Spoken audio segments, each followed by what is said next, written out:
شعیب شہین صاحب، آپ کا کیا موقف ہے اس پہ کہ عمران خان صاحب آج بھی جلسے میں کہہ رہے ہیں کہ میں نے صدر عارف علوی کے ذریعے مراسلہ جو ہے وہ سپریم کورٹ کو بھیجا، اسپیکر قومی اسمبلی کے ذریعے بھیجا، اور میں کیا کروں؟ اور سپریم کورٹ اپنی ججمنٹ میں کہہ رہی ہے کہ یہ ہمارے ساتھ شیئر ہی نہیں ہوا۔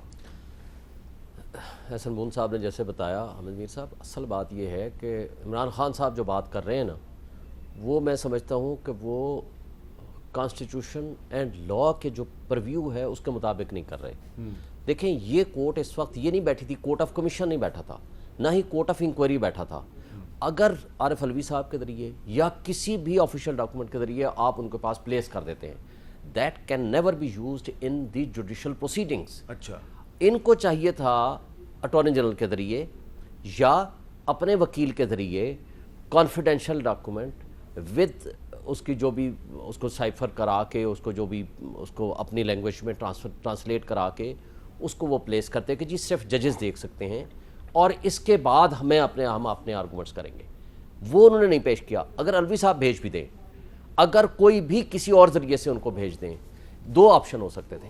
یا تو چیف جسٹس صاحب اس پہ پہلے کورٹ آف انکوائری بٹھاتے یا کوئی کمیشن بٹھاتے، جیسے میمو گیٹ بیٹھا، اور اس کی فائنڈنگز آ جاتی اور اس کو ساتھ لگاتے ان پروسیڈنگز کے ساتھ اور کہتے کہ جی اب یہ فائنڈنگز آ چکی ہیں، یا جیسے پاناما کیس پہ کمیشن بنایا، اور اس کی فائنڈنگز کی بنیاد پر پھر یہ پروسیڈنگز آتی ہیں اور ججمنٹ دیتی ہیں۔ میں سمجھتا ہوں کہ یہ پی ٹی آئی والے دوست کس بات پہ ناراض ہیں؟ اس کے علاوہ کیا فیصلہ وہ متوقع کر رہے تھے؟ فیصلہ تو آلریڈی آ چکا تھا، شارٹ آرڈر آ گیا، اب تو صرف ریزنز آئی ہیں۔ اب ریزنز میں سمجھتا ہوں کہ پی ٹی آئی کے موقف کی تائید ہوئی ہے۔ کس طرح بلا؟ آپ اگر پیراگراف 8 کو پڑھیں گے، انہوں نے اس میں ریپروڈیوس کیا، انہوں نے کہا کہ جی ٹھیک ہے، یہ ڈاکومنٹ آیا، سائفر آ گیا، اور نیشنل سیکورٹی کمیٹی جو ہے وہ بیٹھی، اور انہوں نے یہ فائنلی پریس ریلیز جاری کی۔ لیکن اس کے ساتھ انہوں نے انٹرفیئرنس ایڈمٹ کی۔ جب انٹرفیئرنس مداخلت ایڈمٹ ہو گئی، اس کے بعد اگلا کام کس کا تھا؟ اس کورٹ کا کام نہیں تھا، کیونکہ اس کے پاس تو صرف ایک کوشچن تھا کہ کیا ڈپٹی اسپیکر کی وہ ruling in accordance with constitution ہے، ان اکارڈنس ود لا ہے یا نہیں ہے۔ یہ فیکچوئل کنٹروورسی انہوں نے ریزالو نہیں کرنا تھا۔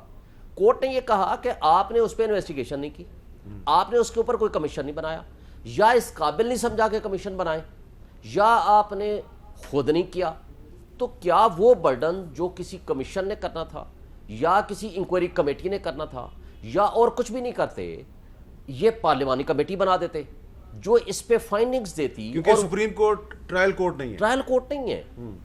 دیکھیں نا، آپ کو یاد ہوگا جسٹس ناصر ملک صاحب کو بھی جو کمیشن بنایا تھا، وہ ان کے درمیان راضی نامہ ہوا کہ اسپیشل کمیشن بنایا جائے، اور وہ 3 ممبر بینچ بیٹھے، انہوں نے بتایا تھا کہ کیا آرگنائز ریگنگ ہوئی تھی یا نہیں ہوئی تھی۔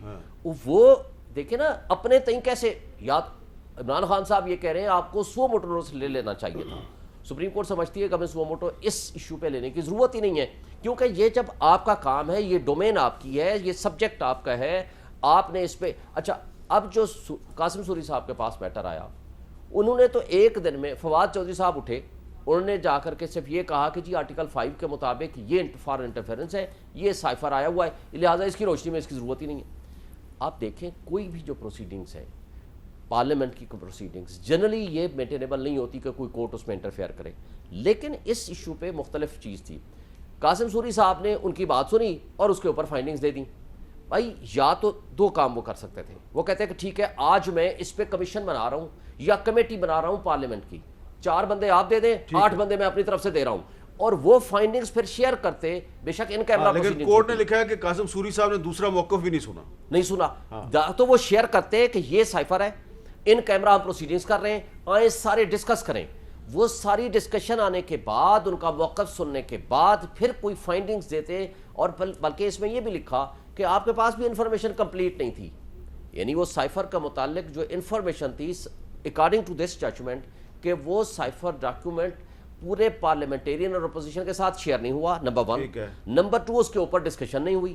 نمبر 3، اس کے اوپر کوئی انویسٹیگیشن بھی نہیں ہوئی۔ اچھا، تو اس کے علاوہ کیا ممکن تھا کہ کورٹ اس پہ فیصلہ دیتی؟